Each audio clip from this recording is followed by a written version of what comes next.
मैं डॉक्टर महेश कुमार पालीवाल, सहायक आचार्य रसायन विज्ञान, राजकीय कन्या महाविद्यालय चौमू।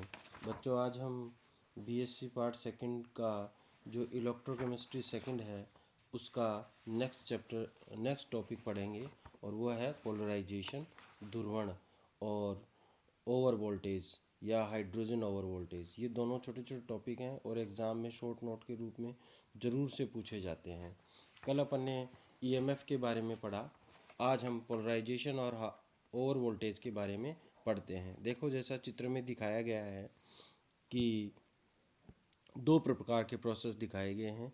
एक तो विद्युत अपघटन के दौरान ध्रुवण और एक ध्रुवित सेल से विद्युत धारा का उत्पादन किस प्रकार से होता है। तो पोलराइजेशन जो है, ध्रुवण का जो प्रोसेस है, उसमें देखिए दो इलेक्ट्रोड लगे हुए हैं। दोनों इलेक्ट्रोड जो हैं वो प्लेटिनम के हैं, कैथोड और एनोड के। और जो सॉल्यूशन है वो H2SO4 का है। इसमें जो है डाइल्यूट H2SO4 भरा हुआ है, या नीचे डाइल्यूट H2SO4 है और ऊपर बैटरी लगी हुई है। ठीक है, जब बैटरी लगाते हैं तो H2SO4 का विघटन होता है। ठीक है, विघटन होने के बाद होता क्या है कि जो कैथोड होता है उस पे हाइड्रोजन गैस आच्छादित हो जाती है और जो एनोड होता है उस पर ऑक्सीजन गैस। तो दोनों फिर जो है वह किसकी तरह, गैस इलेक्ट्रोड की तरह कार्य करने लगते हैं। जब गैस इलेक्ट्रोड की तरह कार्य करने लगते हैं तो फिर जब बैटरी हटाकर इसमें गैल्वेनोमीटर लगाते हैं तो जो विद्युत धारा, जो दोनों गैस इलेक्ट्रोड की तरह कार्य करने लगेंगे, तो इन इलेक्ट्रोडों का जो ईएमएफ होगा वह बैटरी के ईएमएफ से ज़्यादा होगा।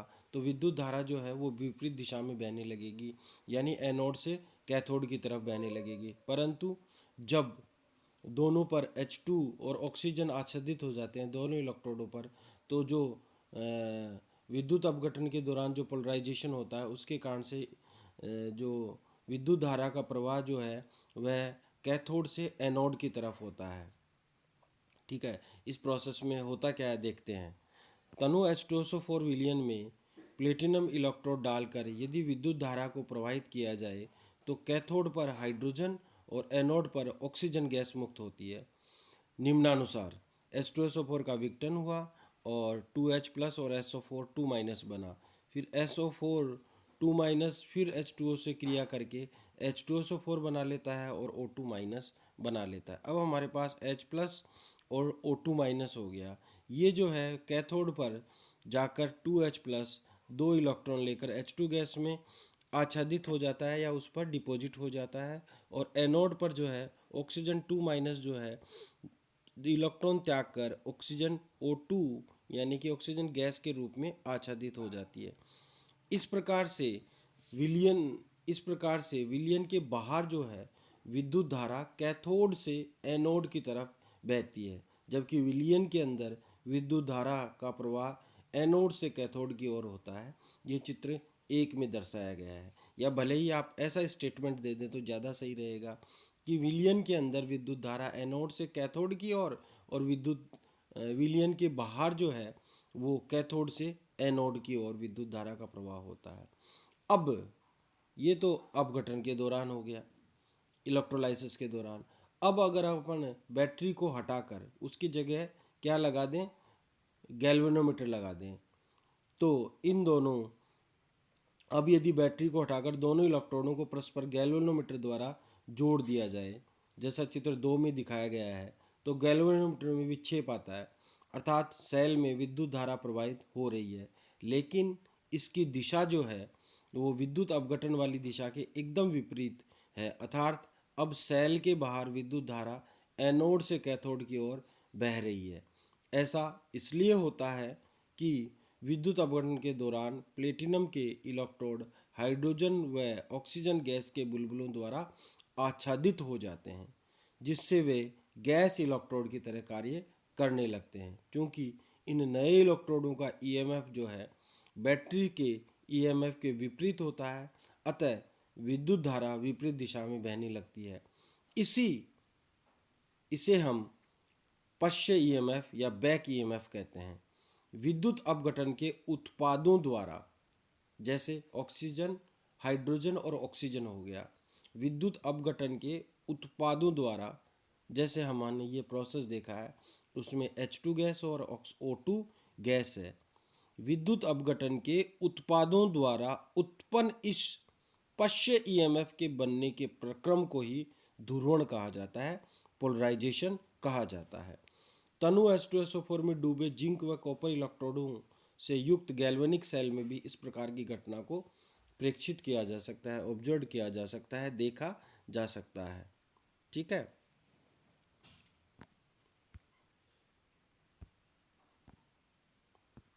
ध्रुवण का स्पष्टीकरण, पोलराइजेशन जो है वह उसका एक्सप्लेनेशन क्या है कि ऐसा क्यों होता है। जब विद्युत अपघटन को रोका जाता है तो इलेक्ट्रोडों पर अधिशोषित हाइड्रोजन का दाब विलयन में उपस्थित एच आयनों के आयनिक दाब की तुलना में बढ़ जाता है। देखिए, जब हमने पहले हम बैटरी लगा के इलेक्ट्रोलाइसिस करवा रहे थे, अब बैटरी हटा दी।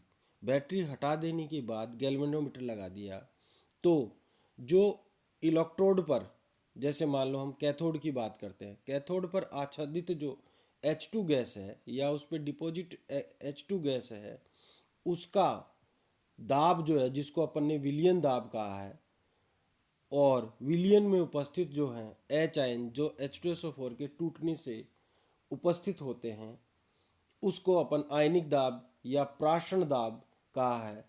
तो जो अधिशोषित हाइड्रोजन का दाब है वह हाइड्रोजन आयनों के आयनिक दाब, विलयन में उपस्थित हाइड्रोजन आयनों के आयनिक दाब की तुलना में बढ़ जाता है, यानी विलयन दाब प्राशन दाब से अधिक हो जाता है। अतः हाइड्रोजन आयन जो है वो कैथोड को ऋणावेशित छोड़कर विलयन में चले जाते हैं, यानी H2 जो है वह 2H प्लस और 2 इलेक्ट्रॉन में कन्वर्ट हो जाते हैं और कहाँ चले जाते हैं, विलयन में चले जाते हैं। अब इलेक्ट्रॉन यहाँ पे लिबरेट हो गया। अब जो कैथोड पर इलेक्ट्रॉन लिबरेट हुआ है, ठीक है, इसी प्रकार जो है O2 माइनस जो है वह आयन जो है वह एनोड को धनावेशित छोड़कर विलयन में चले जाते हैं। तो अब यहाँ पर धनावेशित हो गया। तो इस स्थिति में होता क्या है कि विद्युत धारा का जो प्रवाह है वह क्या होगा, कैथोड से एनोड की तरफ होगा। अब यदि इन नए इलेक्ट्रोडों को परस्पर जोड़ दिया जाए तो एनोड से कैथोड की ओर विद्युत धारा बहती रहेगी जब तक कि इलेक्ट्रोडों का पूर्णतया डीपोलराइजेशन नहीं हो जाए। क्या नहीं हो जाए, विध्रुवण नहीं हो जाए। अब आता है डिकम्पोजिशन पोटेंशियल। जहाँ बैटरी का ईएमएफ और बैक ईएमएफ बराबर हो जाता है वही डिकम्पोजिशन पोटेंशियल है। या बैक ईएमएफ को रोकने के लिए जितने पोटेंशियल की आवश्यकता होती है उसे ही अपन डिकम्पोजिशन पोटेंशियल कहते हैं। सिंपल सी बात ये है।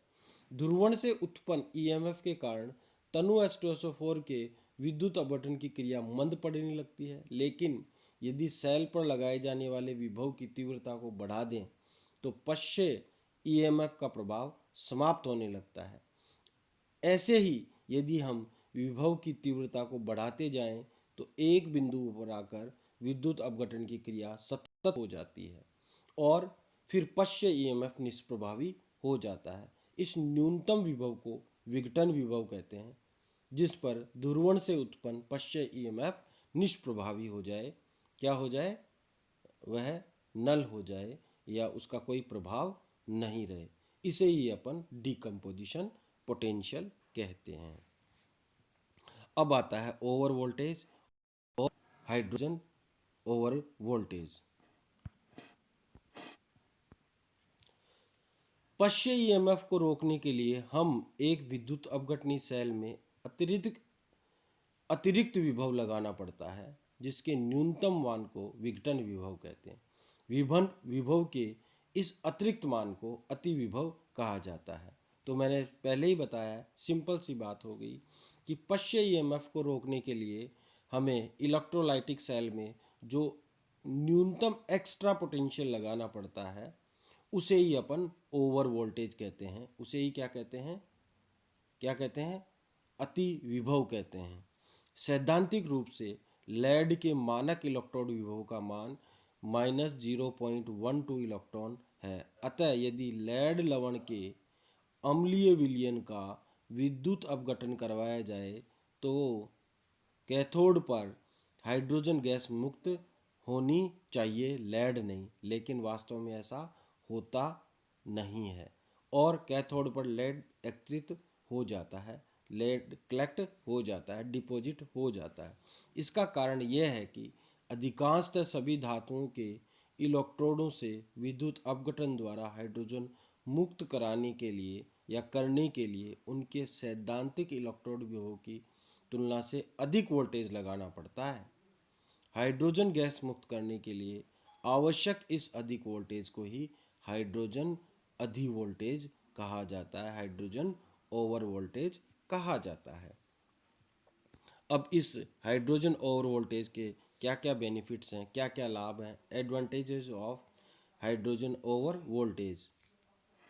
यदि हाइड्रोजन अधिवोल्टता नहीं हो तो सीसा संचायक सेल या सीसा संचायक बैटरी को आवेशित करते समय उसके कैथोड पर लेड एकत्रित ही नहीं होगा, वहाँ तो हाइड्रोजन गैस मुक्त हो जाएगी और सीसा संचायक सेल जो है वो आवेशित नहीं हो पाएगा।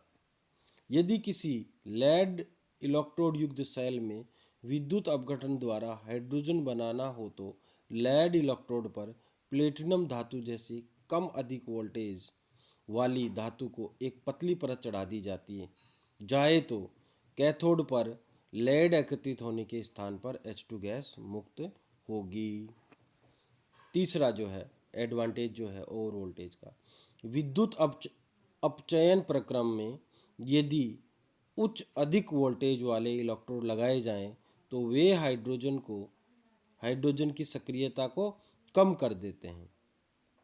ठीक है, अतः नाइट्रोबेंजीन के विद्युत अपचयन में प्लेटिनम इलेक्ट्रोड के स्थान पर लेड इलेक्ट्रोड लगाया जाता है।